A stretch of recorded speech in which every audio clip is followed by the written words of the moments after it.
Hey guys, EDDBUD here, and I'm back with another episode of the running news.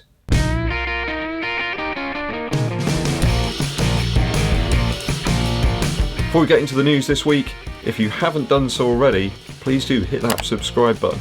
It won't cost you any Earth credits. If you click the bell for notifications below as well, you'll receive a message to inform you when new videos have been launched.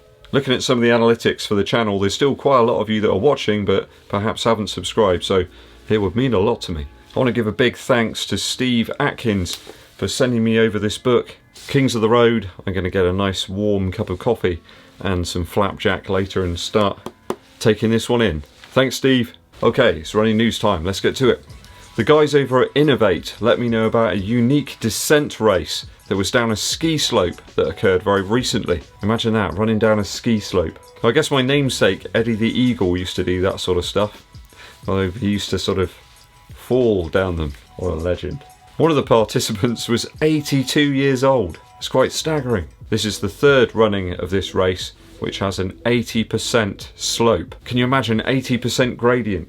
It's based in the mountains over in Austria. I'm not entirely sure how you pronounce the name of the place. I think it's Kitzbühel, but I could be wrong. I'm very sorry about the pronunciation if it's wrong. I'll put it up on the screen, in fact, so that you can go and check it out yourself. I think it's about 350 meters of wild slope, some of which is near vertical, and there's some blind drops there where you just can't see where you're going. I think perhaps not one for the faint of heart. I mean, I'm up too high in the clouds here anyway. Many participants took part from all over Europe, including an 82-year-old Austrian called Hubert Zurer. When they spoke to him after the race, he said it was a lot of fun, which I guess it is a lot of fun. It's certainly going to raise the heart rate.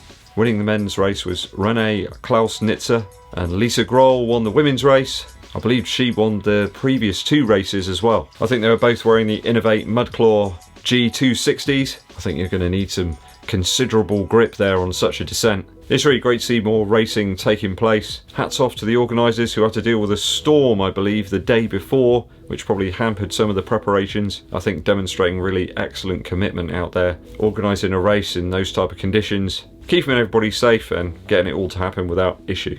Story 2.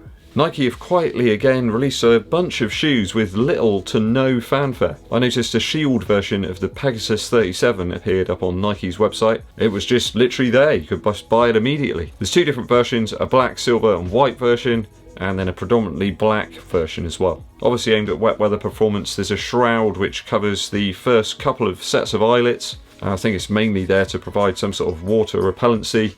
Don't think it's to be waterproof by any stretch of the imagination. They're also offering a premium version of the Pegasus 37 with a load of different upper, midsole and outsole options. You can switch out the standard lacing to lacing with a toggle, almost like the elasticated stuff that you see on Solomon shoes. There's also some outsole options too. You can go for a waffle based outsole, the Storm Tread or the standard Pegasus 37. I think the standard one's coming in about 115 Earth credits, with a small premium on top if you go for the By You version, another £15. Let's just hope it's a little less odorous than the Pegasus 36 shield from last year. That one was okay in terms of wet weather, but it didn't dry well.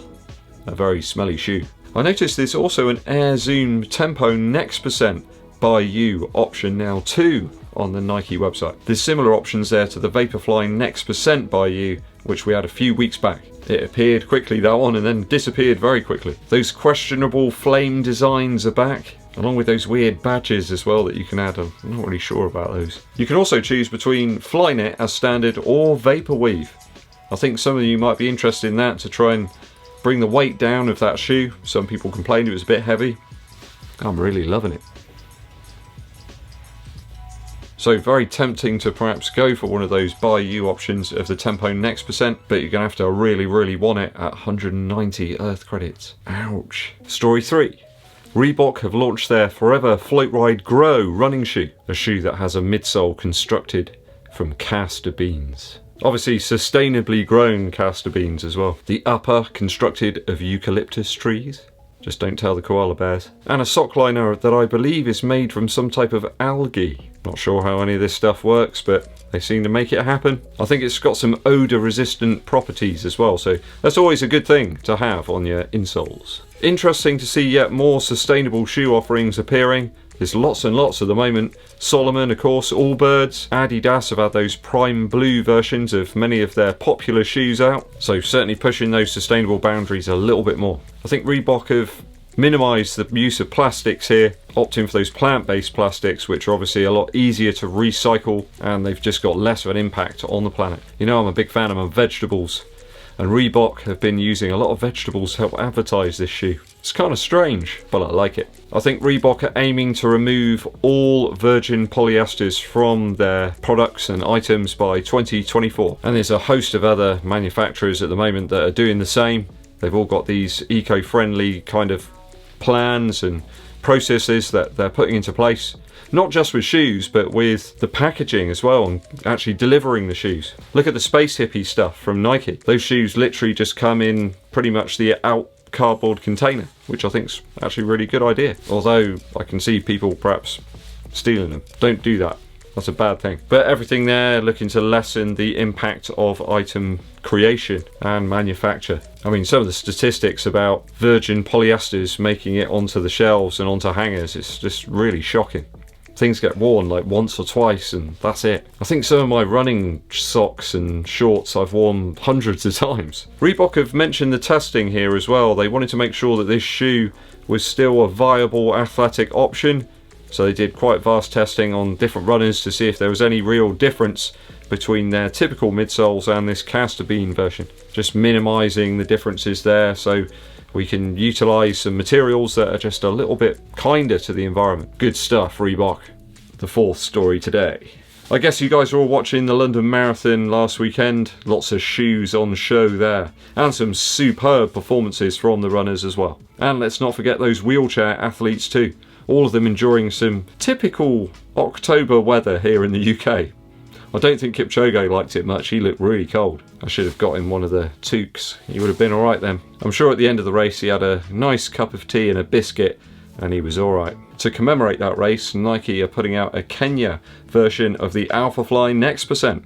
I believe this one's set to launch via the Nike Run Club app and possibly to members over here in the UK on the 11th of October. I think the Vienna colourway of the Alphafly Next Percent launches on the 12th in the rest of the world. They sneakily dropped the mango version on the day of the marathon without telling anyone. You cheeky chappies, Nike.